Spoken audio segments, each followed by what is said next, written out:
Welcome. If you want to find and manage sound settings in your VIVO X60 Pro, at the first you have to open the settings.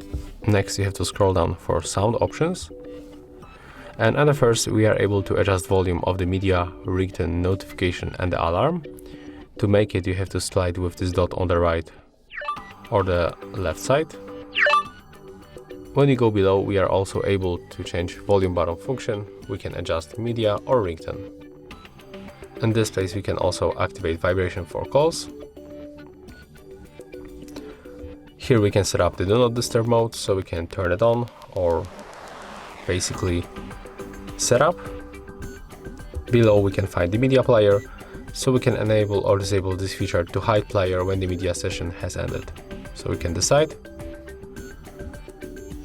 In this place we can prevent ringing, so we can press power and volume up together to vibrate or mute. I'm going to turn off this option. Here we can change phone ringtone.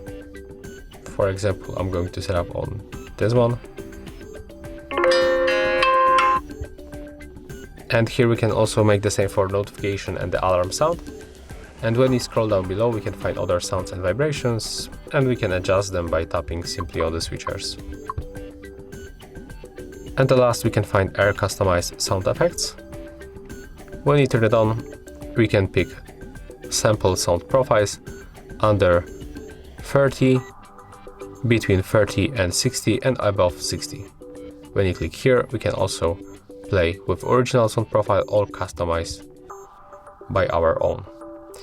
If you find this video helpful, remember to leave a like, comment and subscribe.